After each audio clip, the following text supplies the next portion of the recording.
इस मूवी की कहानी आज से ठीक 20,000 साल पहले की दिखाई गई है, जब यूरोपीय लोग कबीलों में रहते हैं और एक साथ शिकार करने जाते हैं। इसी बीच हमें एक कबीले का सरदार ताऊ दिखाया जाता है, जो कि जंगलों में अपने कबीले वाले लोग के साथ शिकार करने के लिए आया है। और इनके सामने होता है एक जंगली भैंसों का झुंड, जिस पर ये लोग अटैक कर देते हैं। पर तभी ताऊ के बेटे कीड़ा के पीछे एक भैंसा लग जाता है, जिसे देखकर ताऊ कीड़ा को रास्ते से हटाने के लिए कहता है। लेकिन यहाँ कीड़ा भैंसे को देखकर डर की वजह से भागने लगता है और ये भैंसा भी उसे अपने सींगों पर उठाकर खाई की तरफ भागने लगता है। ये देखकर ताऊ भाले से उस भैंसे पर वार करता है और ये वाला ठीक भैंसे के ऊपर आकर लगता है। लेकिन तब तक इस भैंसे ने कीड़ा को खाई के ऊपर उछाल दिया होता है। और यहाँ पर कहानी शिफ्ट होती है एक हफ्ते पहले, जहाँ ताऊ का पूरा कबीला सर्दियों में खाना इकट्ठा करने की तैयारी में लगा होता है और शिकार करने के लिए जंगलों में जाने वाला होता है। इसी रात कीड़ा की माँ कीड़ा के पिता ताऊ से कहती है कि अभी कीड़ा को शिकार पर मत ले जाओ, मैं उसे खोना नहीं चाहती हूँ, अभी वो बहुत छोटा है। इस पर ताऊ कहता है कि सर्दियां आने वाली है और अगर हम शिकार पर नहीं गए तो हम सब भूखे मारे जाएंगे।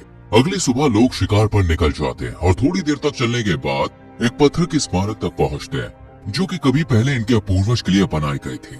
यहाँ पर दूसरे कबीले के लोग भी होते हैं जो कि शिकार की तलाश में निकले हैं। इसी रात ये सब लोग एक साथ बैठकर खाना खाते हैं और फिर अगली सुबह शिकार पर निकल जाते हैं। ये रास्ता दोस्तों बहुत ही खतरनाक होता है और ऐसे ही इनके पूर्वजों ने भी अपनी जान गंवा दी थी, इसलिए वो पत्थर की स्मारक उनकी याद में बनाई गई थी। आगे चलकर ताऊ के कबीले को एक जंगली सुअर मिलता है, जिस पर ये लोग अटैक कर देते हैं और ताऊ कीड़ा को इसी जंगली सुअर को मारने के लिए कहता है, पर कीड़ा को इस पर तरस आ जाता है, इसलिए ताऊ उसके हाथ से हथियार छीनकर खुद उसे मारता है और कीड़ा से कहता है कि तुम बहुत बुज़दिल हो। ताऊ कहता है कि जंगल की दुनिया का एक उसूल है कि जो ताकतवर है वो कमजोर को मारकर खुद जिंदा रहता है और हमें भी ऐसा ही करना है, वरना हम भी मारे जाएंगे। इसी रात जब ये लोग शिकार मारकर खा रहे होते हैं तो एक शेर यहाँ पर आकर इस कबीले के एक लड़के को अपने साथ ले जाता है और ये सारे लोग देखते रह जाते हैं। ये लोग इस लड़के की याद में एक स्मारक बनाते हैं और फिर अपने शिकार पर निकल पड़ते हैं। ये लोग घने जंगलों में भी शिकार की तलाश में जाते हैं, लेकिन उन्हें कुछ भी नहीं मिलता, इसलिए ये लोग रात को एक गुफा में ठहरते हैं। यहाँ ताऊ कीड़ा के हाथ पर तार से कुछ निशान बनाता है और कहता है कि जब रात के समय तुम इन निशानों को तारों की तरफ करोगे तो तुम्हें अपने घर का रास्ता पता चलेगा, यानी कि एक तरह का नक्शा है। अगली सुबह जब ये लोग शिकार करने निकलते हैं तो इन्हें रास्ते में जंगली भैंसों के पैरों के निशान दिखते हैं, जिसे देखकर ये लोग समझ जाते हैं कि शिकार आस पास ही है और फिर ये लोग मौका मिलते ही इन भैंसों पर अटैक करते हैं और कहानी प्रेजेंट में आ जाती है। यहाँ भैंसों ने कीड़ा को चट्टान से फेंक दिया था, लेकिन जब ताऊ और कबीले वाले यहाँ पे आते हैं तो देखते हैं कि कीड़ा अभी भी चट्टान के एक छोटे से पत्थर के सहारे लटका हुआ है। ताऊ से हिम्मत देते हैं, लेकिन तभी वो पत्थर भी टूट जाता है और कीड़ा पत्थरों व चट्टानों से टकराता हुआ इन चट्टानों के बीच एक छोटी सी जगह पर गिर जाता है। ताऊ उसे बचने के लिए नीचे जाने लगता है, लेकिन कबीले वाले लोग उसे रोक देते हैं क्योंकि ये जगह बहुत खतरनाक थी। इसलिए ये लोग ताऊ को समझाते हैं कि कीड़ा तक पहुँचने का कोई रास्ता नहीं है, तुम्हारा बेटा जा चुका है, लेकिन हम तुम्हें नहीं खोना चाहते, तुम हमारे कबीले के सरदार हो। ताऊ इनकी बात मान लेता है, लेकिन ताऊ पूरे दिन पूरी रात उसी चट्टान के पास बैठकर अपने बेटे को पुकारता रहता है, लेकिन कीड़ा कुछ जवाब नहीं देता। इसलिए सभी लोग कीड़ा की याद में एक स्मारक बनाते हैं और अपना शिकार लेकर वापस अपने कबीले आ जाते हैं। इधर कीड़ा को चट्टान पर देखकर एक गिद्ध उसके ऊपर आकर बैठ जाता है। इससे पहले कि वो कीड़ा को खाना शुरू ही करता, कीड़ा होश में आता है और गिद्ध को नीचे फेंक कर अपने पिता को पुकारता है, लेकिन यहाँ पर कोई भी नहीं होता। इसलिए कीड़ा हिम्मत करके अपने जख्मी पैर के साथ चट्टान पर चढ़ने की कोशिश करता है।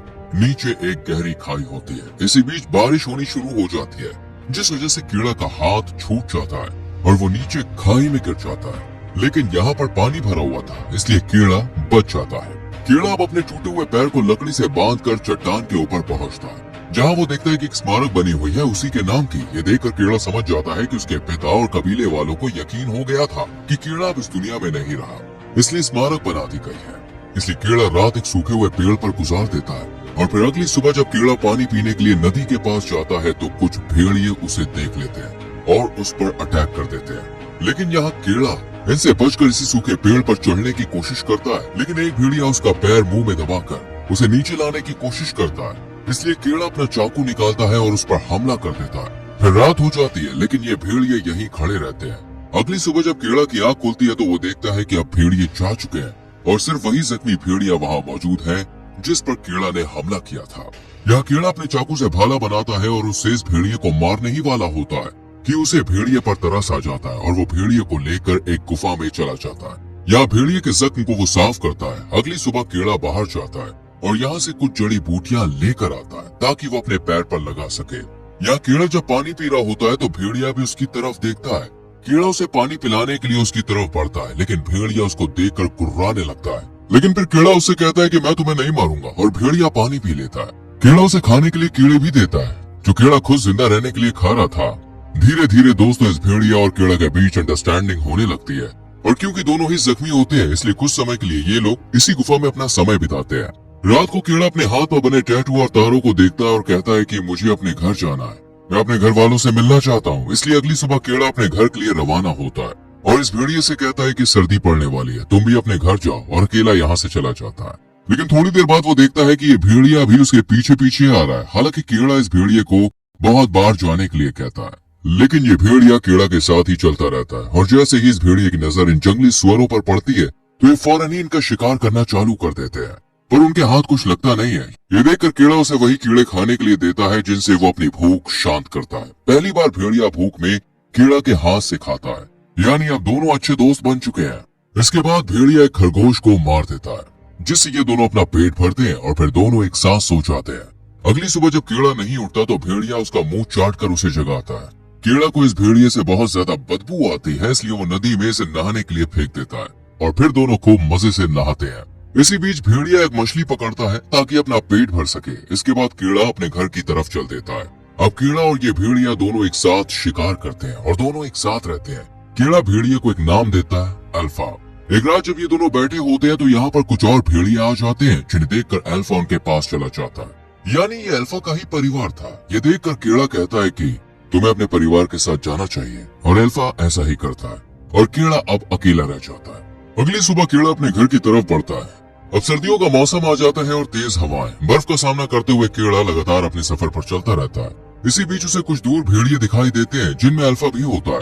ये भेड़िया अल्फा को शिकार नहीं खाने देता है। ये देखकर कीड़ा को गुस्सा आता है और वो इनकी तरफ भागने लगता है। इसी बीच बर्फ टूटने लगती है और कीड़ा इसके अंदर घुस जाता है। असल में दोस्तों ये एक झील होती है जो कि जम जाती है। जब अल्फा कीड़ा को अंदर देखता है तो उसे बचाने के लिए जाता है और बर्फ को तोड़ने की कोशिश करने लगता है, लेकिन बर्फ की ये लेयर बहुत ज्यादा मोटी होती है और बहुत ही मजबूत भी थी, इसलिए अल्फा इसे तोड़ नहीं पाता। लेकिन कीड़ा हिम्मत नहीं हारता और उसका जो चाकू होता है उससे कीड़ा बर्फ तोड़कर बाहर आ जाता है और ठंड से बचने के लिए अपने कपड़े उतारता है और आग जलाकर ये दोनों यहीं सो जाते हैं। यानी अब ये दोनों फिर से एक साथ आ चुके हैं। अगली सुबह जब कीड़ा अपने सफर पर निकलता है तो उसे रास्ते में एक आदमी नजर आता है, जिसे देखकर कीड़ा बहुत खुश होता है। पर जब उसके पास जाकर देखता है तो वो आदमी बर्फ से जमा होता है और उसकी मौत भी हो चुकी थी। कीड़ा इस आदमी का धनुष और तीर ले लेता है और आगे चल देता है। रास्ते में दोस्तों ने एक लकड़बग्गे का झुंड मिलता है जो इन पर हमला कर देता है, लेकिन अल्फा और कीड़ा दोनों इनसे बचकर एक गुफा में आ जाते हैं और ये गुफा होती है दोस्तों शेर की। इसलिए जब शेर इन्हें देखता है तो कीड़ा पर अटैक कर देता है, लेकिन अल्फा कीड़ा को बचाने के लिए खुद शेर का सामना करता है और दोनों के बीच घमासान फाइट होने लगती है। इसी बीच कीड़ा धनुष बाण से शेर को मार देता है, लेकिन यहाँ पर अल्फा बहुत जख्मी हो जाता है। कीड़ा अल्फा के घाव पर दवाई लगाता है और कहता है कि तुम भी हमारे जैसे हो, मैं तुम्हें हमेशा अपने साथ रखूंगा। अगली सुबह फिर से ये दोनों अपने सफर पर निकल जाते हैं और कुछ दूर चलने पर कीड़ा को वही स्मारक नजर आती है जो कि शुरुआती सफर में उसे मिली थी।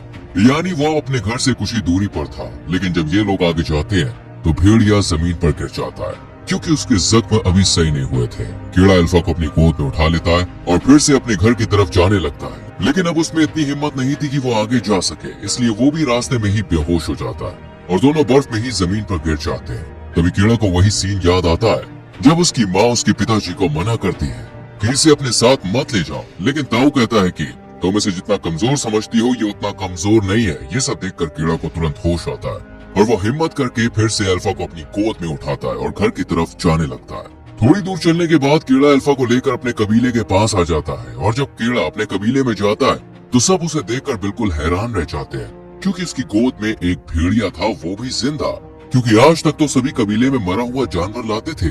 कीड़ा को देखकर उसके पिता बहुत खुश होते हैं। कीड़ा अपने माता पिता से बस एक ही बात कहता है कि अल्फा को बचा लीजिए, अल्फा को बचा लीजिए, और फिर वो खुद बेहोश हो जाता है। और जब कीड़ा की आंख खुलती है तो वो अपने आप को घर के अंदर देखता है और पास में अल्फा भी लेटा हुआ होता है जो कि बहुत जख्मी था।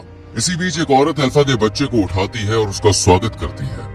यहाँ कीड़ा को पता चलता है कि ये एक फीमेल भेड़िया था और प्रेग्नेंट थी ये, अब अल्फा के बच्चे होते हैं और कबीले वाले इन्हें खुशी खुशी अपने साथ रखते हैं। कीड़ा अल्फा से कहता है अब सब कुछ ठीक हो गया है और लास्ट में कीड़ा और अल्फा एक साथ बैठे होते हैं और अल्फा के बच्चे भी पास में ही खेल रहे होते हैं। यानी यहीं से शुरुआत होती है इंसान और जानवर के बीच दोस्ती की।